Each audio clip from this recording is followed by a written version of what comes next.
This is a Percy Jackson book, and this is from chapter 42 to... I'll tell you at the end, because I don't know how long I'll be reading. But we start at chapter 42, which is called Chapter 42, Piper. Let's begin. Chapter 42, Piper. Leo stared at the dagger. Okay, so I don't like your idea as much as I thought. You think one of us defeats Gaia and the other one dies. Or maybe one of us dies while defeating her, or... Guys, Jason said, we'll drive ourselves crazy overthinking it. You know how prophecies are. Heroes always get into trouble trying to thwart them. Yeah, Leo muttered. We'd hate to get into trouble. We've got it so good right now. You know what I mean, Jason said. The final breath line might not be connected to the storm or fire pod. For all we know, the two of us aren't even storm or fire. Percy can raise hurricanes, and I could always set Coach Hedge on fire, Leo volunteered. Then he can be fire. The thought of a blazing satyr screaming, "Die, scumbag!" as he attacked Gaia was almost enough to make Piper laugh. Almost. The thought of the blazing satyr screaming, "Die, scumbag, Gaia!" as he attacked Gaia with almost enough to make Piper laugh. Almost. I hope I'm wrong, she said cautiously, but the whole quest started with us finding Hera and waking that giant king, Polyphone. I have a feeling the war will end with us too, for better or worse. Hey, Jason said. Personally, I like us, agreed, Leo said. Us is my favourite people. Piper managed to smile.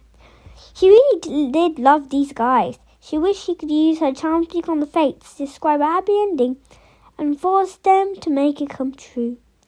Unfortunately, it was hard to imagine a happy ending with all the dark thoughts in her head. She was worried that giant Slytius had been put in their path to eliminate Leo and the threat.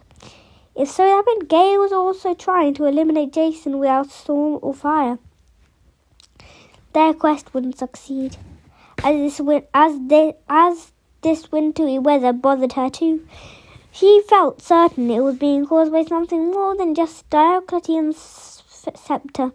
The cold wind, the mix of ice and rain seemed actively hostile and somehow familiar. The smell in the air, the thick smell of. Piper should have understood what was happening sooner. But she'd spent most of her life in the Southern California with no major changes of season. She hadn't grown up with that smell, the smell of impending snow. Every muscle in her body tensed. Leo, sound the alarm. Piper hadn't realized she was charm speaking, but Leo immediately dropped his screwdriver and punched the alarm button. He frowned when nothing was happening.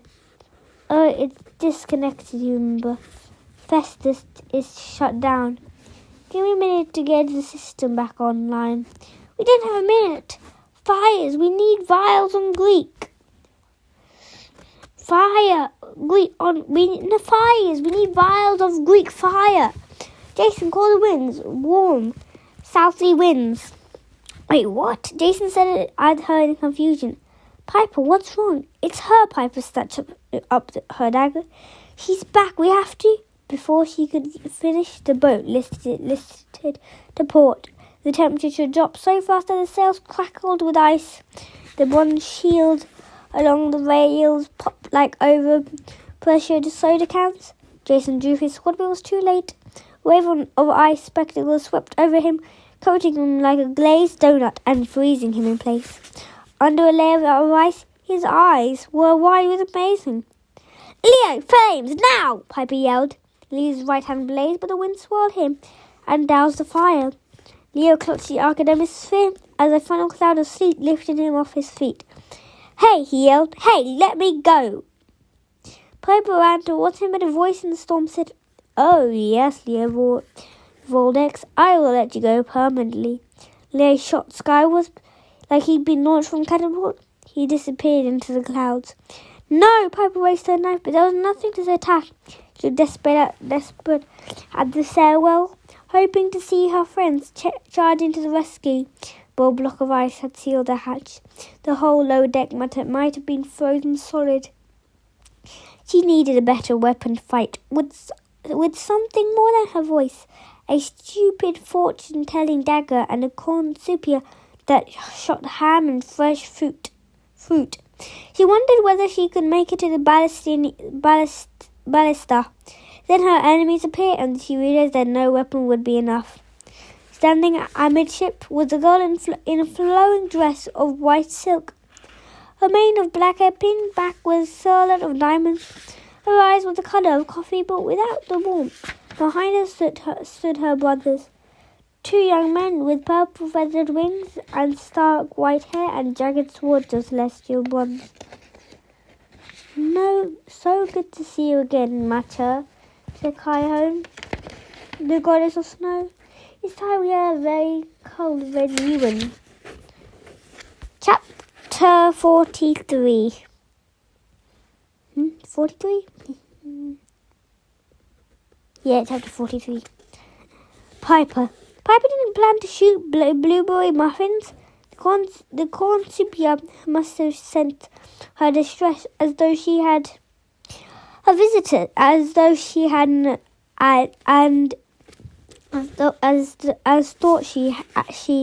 and her visitors could use some warm baked goods. Half a dozen steamy muffins flew from the horn of plenty like buckshot. It wasn't the most effective opening attack. Kyne simply leaned to one side. Most of the muffins sailed past her over the rail. Her brothers, the boys, each caught one and began to eat. "Muffins," said the bigger one. "Cal," Piper remembered, short for Calais. He was dressed exactly as he had been in Quebec, in cleats, sweet pants, and a red hockey jersey. And he had 2 black eyes and several broken teeth. "Muffins are good." Ah, mercy," said the scrawny brother Zeus. She recalled who stood on the catapult platform. His purple wings spread, his white hair was still feathered in horrible disco age mullet. The collar of his silk shirt stuck out over his breastplate. His chartreuse polyester trousers were grotesquely tight, and his acne had only got worse. Despite that, he wrinkled his eyebrows and smiled like he was the demigod of pick-up artists. "I knew the pretty girl would miss me," he spoke to Cuba Bianca's in French, which Piper translated effortlessly thanks to her mum. Aphrodite. The language of love was hardwired into her, though she didn't want to speak it with Zeus. "What are you doing?" Piper demanded. Then in chant speak, "Let my friends go." Zeus blinked. "We should let your friends go." "Yes," Cal agreed. "No, you idiots," Kyone snapped. "She is charm speaking. Use your wits." "Wits?" Cal frowned, as if he wasn't sure what wits were. "Muffins are better." He stuffed the whole thing in his mouth and began to chew. Zeus picked up a blueberry off the top of his and nibbled it delicately. "Ah, my beautiful Piper, so long I have waited to see you again. Sadly, my sister is right. We cannot let your friends go. In fact, we must take them to Quebec, where they shall be laughed at eternally. I'm so sorry, but these are our orders." "Orders?" Ever since last winter, Piper had expected Kyne to show her frosty face sooner or later. When they defeated her at the Wolf House in Sonoma, the Snow Goddess had vowed revenge. But why was Zeus and Cal here in Quebec? The Boreads had seemed almost friendly, at least compared to their Sub-Zero sister. Guys, listen, Piper said. Your sister disobeyed Boreads. She's working with the Giants, trying to raise Gaia. She's planning to take over your father's throne. Coyote laughed, soft and cold. Dip, Piper McLean. You would manipulate my weak-willed brothers with your charms, like a true daughter of the love goddess, such a skillful liar. Liar, Piper cried. You tried to kill us. See this? She's working for Gaia. This wins. Alas, beautiful girl, we are working for Gaia now. I fear these orders are from our father, Boreas himself. What? Piper didn't want to believe it, but Coyote's smug smile told her it was true. At last, my father saw the wisdom of my counsel, Coyote purred. Or at least he did before Roman side began warring with his Greek side. I fear he is quite incapacitated now, but he left me in charge. He has ordered that the forces of the North Wind be used in the service of King Forthion and of course the Earth Mother. Piper gulped. How are you even here? She gestured at the ice all over the ship. It's summer. Sky shrugged. Our powers grow. The rules of nature are upside down. Once the Earth Mother wakes, once the Earth Mother wakes, we shall remain the world as we choose. With hockey, Cal said, his mouth still full, and pizza and muffins. Yes, Kyan sneered. I had to promise a few things to the big simpleton. And to Zeus. Oh, my needs are simple. Zeus slicked back his hair and winked at Piper. I should have kept you at our palace when we first met, my dear Piper. But soon we will go there again together, and I shall romance you most incredibly. Thanks, but no thanks, Piper said. Now let Jason go. She put all her power into the words, and Zeus obeyed. He snapped his fingers, and Jason instantly defrosted. He crumbled to the floor, gasping and steaming. At least he was alive. You imbecile! Kyan thrust out her hand, and Jason refroze, now flat on the deck like a bearskin rug. She wheeled on Zeus. If you wish the girl as your prize, you must prove you can control her, not the other way round. Yes, of course. Zeus looked chagrined. As for Jason's grace, Kyan's brown eyes gleamed. He and the rest of your friends will join our court of ice statues in Quebec. Jason will grace my throne room. Clever, Piper muttered. Take you all day to think up that line. At least she knew Jason was still alive, which made Piper a little less panicky. The deep freeze could be reversed. That meant her other friends were probably still alive below deck. She just needed a plan to free them. Unfortunately, she wasn't Annabeth. She wasn't so good at devising plans on the fly. She needed time to think. What about Leo? She blurted. Where did you send him? The snow goddess stepped lightly around Jason and was examining him as if he was sidewalk art. Leo Voldeck deserved a special punishment, she said. I have sent him to a place from which he can never return. Piper couldn't breathe. Poor Leo. The idea of never seeing him again almost destroyed her. Kaya must have seen it in her face. Alas, my dear Piper. He smiled in triumph. But it is for the best. Leo cannot be tolerated even as an ice statue. Not after he insulted me. The fool refused to rule on my side, and his power over fire. She shook her head. He could not be allowed to reach the house of Hades, I'm afraid, Lord. I'm afraid Lord Silas Slightest likes fire even less than I do. Piper gripped her dagger. Fire, she thought. Thanks for reminding me, you witch. She scanned the deck. How to make fire? A box of Greek fire vials was secured by the forward ballista, but that was too far away. Even if she made it without getting frozen, Greek fire would burn everything, including the ship and all her friends. There had to be another way. Her eyes strayed to the pro. Oh! Festus, the figurehead, could blow some serious flames. Unfortunately, Leo had switched him off.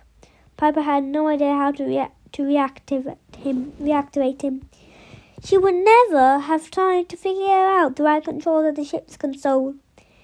She had to vacuum in memories of Leo, tinkering around the inside the dragon's one skull, mumbling about a control disk. But even if Piper could make it to the pro, she would have no idea what she was doing. Still, some instinct told her Festus was her best chance. If only she could figure out how to convince her captors to let her get close enough. Well, Kyan interrupted her thoughts. I fear our time together is at a close, Zeus. If you would. Wait, Piper said. A simple command and it worked. The warriors on Kyan frowned at her waiting. Piper was fairly sure she could control the brothers with Charmspeak, but Kyan was a problem. Charmspeak worked poorly if the person wasn't attracted to you. If you worked poorly on a powerful being like a god, and it worked poorly when your victim knew about Charmspeak, and it was actively on guard against it. All of the other applied to Kyan. What would Annabeth do? Delay, Piper thought. When in doubt, talk some more. You're afraid of my friends, she said. So why not just kill them? Kyan laughed. You are not a god, or would you understand? Death is so short, so unsatisfying. Your puny mortal souls flit off to the underworld. And what happens then? The best I can hope for you is that you go to the field of punishment of Asphodel, but you demigods are insufferably noble. More likely you'll go to Elysium or get reborn in a new life. Why would I want to reward your friends that way? Why when I can punish them eternally? And me, Piper asked, hated to ask, why am I still alive and unfrozen? Kyan glanced at her brothers with annoyance. Zeus has claimed you for one thing. A kiss magnificently, Zeus promised. You will see, beautiful one. The idea made Piper's stomach churn. But that is not the only reason, Kyan said. It is because I hate you, Piper. Dearly and truly, without you, Jason would have stayed with me in Cubic. Delusionally much. Kyan's eyes turned as hard as the diamonds in her silhouette. You are a meddler, the daughter of a useless goddess. What you can do alone, nothing. Of all the seven demigods, you have no purpose, no power. I wish you to stay on the ship, adrift and helpless, while gale rises and the world ends. And just to be sure you are well out of the way. She gestured to Zeus, who plucked some from the icy air, and a frozen spear the size of a softball covered in icy spikes. A bomb, Zeus explained, especially for you, my love. Bombs, Carol laughed. A good day. Bombs and muffins. Piper lowered her dagger, which seemed even more useless than usual. Flowers would have been fine. I will not kill the pretty girls he just found. Well, I'm fairly sure of this. When the fire container cracks in, roughly not very long, it will unleash the full force of the northern winds. This ship will be blown very far, of course. Very, very far. Indeed, Kyan's voice prickled with false sympathy.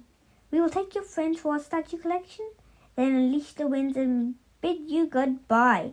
You can watch the end of the world of the world from? Well, the end of the world. Perhaps you can try and speak to fish and feed yourself with your silly cornucopia. You can pace the deck of this empty ship and watch our victory in the blade of your dagger when Gaia has arisen and the world you knew is dead. Then Zeus can come back and retrieve you for his bride. What will you do to stop us, Piper? A hero. Ha! You are a joke. Her words strung like sleet. Mostly Piper had the same thoughts herself. What could she do? How could she save her friends with what she had? She came close to snapping, flying at her enemies in a rage and getting herself killed. She looked at Kyan's smug expression and she realized the goddess was hoping for that. She wanted Piper to break. She wanted entertainment. Piper's spine turned to steel. She remembered the girls who used to make fun of her at the wilderness school. She remembered Drew, the cool-headed counselor she had replaced in Proteus Callum, and Medea, who had charmed Jason and Leo in Chicago, and Jessica, her dad's old assistant, who always had treated her like a useless brat all her life. Piper had been looked down upon, told she was useless. It has never been true, another voice whispered. A voice that sounded like her mother's. Each of them berated you because they feared you and avoided you. So did Kyan. Use that.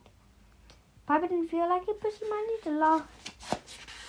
She tried it again and laughed again more easily. Soon she was doubled over, giggling and snorting. Calais joined in until Zeus elbowed him. Kyan's smile wavered. What is so funny? I have doomed you. Doomed me, Piper laughed again. Oh, God, sorry. He took a shaky breath and tried to stop giggling. Oh, boy, okay. You really think I'm powerless? You really think I'm useless? Useless? Go, gods of Olympus, your brain must have freezer burn. You don't know my secret, do you? Kyan's eyes narrowed. You have no secret, she said. You're lying. Okay, whatever, Piper said. Yeah, go ahead and take my friends. Leave me here, useless. She snorted. Yeah, Gaia will be really pleased with you. The snow swirled around the goddess. Zeus and Calais glanced at each other nervously. Sister, Zeus said, if you really have some secret. Pizza? Calais speculated. Hockey? Then we must know, Zeus continued. Kyan obviously didn't buy it. Piper tried to keep a straight face, but she made her eyes dance with mischief and humour. Go ahead, she dared. Call my bluff. What secret? Kyan demanded. Reveal it to us. Piper shrugged. Suit yourself. He pointed casually towards the poet. Follow me, ice people. Chapter 44. Piper. She pushed between the boys, which was like walking through a meat freezer. The air around them was so cold it burned her face. She felt like she was breathing pure snow. Piper tried not to look down at Jason's frozen body as she passed. She tried not to think about her friends, but Leo shot into the sky to a place of no return. She definitely tried not to think about the boys and the snow goddess who were following her. She fixed her eyes on the figurehead. The ship rocked underneath. The singular gust of the summer air making it through the chill, and Piper breathed it in, taking it as one good omen. It was still summer out there. Kyan and her brothers did not belong here. Piper knew she couldn't win a straight fight against Kyan. A two-winged guy with swords. She wasn't as clever as Oliver, or as good at problem solving as Leo, but she did have power, and she intended to use it. Last night, during a talk with Hazel, Piper had realized that the secret of Charmseek was a lot like using a mist. In the past, Piper had a lot of trouble making her charms. Well, but she always ordered her enemies to do what she wanted. She would yell, "Don't kill us," when the monster's fondest wished to kill them. She put all her power into her voice, hoping it was enough to overwhelm her enemy's will. Sometimes it worked, but it was exhausting and unreliable. A product wasn't about head-on confrontation, but it was about subtlety and guile and charm. Piper decided she shouldn't focus on making people do what she wanted. She needed to push them to do the things they wanted. A great theory. If she could make it work, she stopped at the foremost to face crying. "Why, I just realized why you hate us so much," she said, filling her voice with pity. "We humiliated you pretty badly in Sonoma. Kind of dilated like iced espresso." She shot an uneasy look at her brothers. Piper laughed. "Oh, you didn't tell them," she guessed. "I don't blame you. You're a giant king on your side, plus an army of wolves and Earthborn, and you still couldn't beat us." "Silence!" the god hissed. The air turned misty.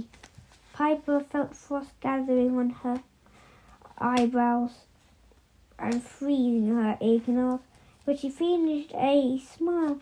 "Whatever," she winked at Zeus, but it was pretty funny. "The girl must be lying," Zeus said. "Kine was not beaten at the wolf house," she said. "She said it was a what is the term?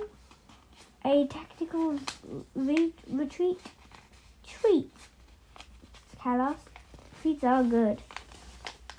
Piper pushed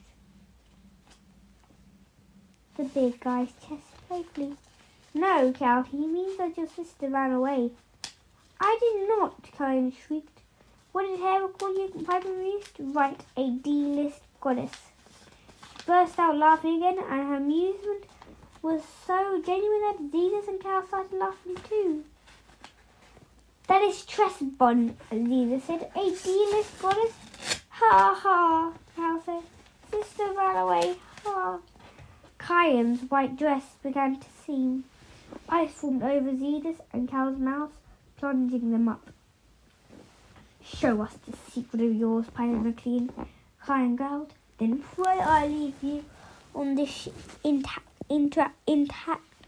If you are toying with us, I will show you the horrors of frostbite. I doubt Zeus will still want you. If you have no fingers or toes, perhaps no nose or ears." Zeus and Cal spat the ice splinters out of their mouth.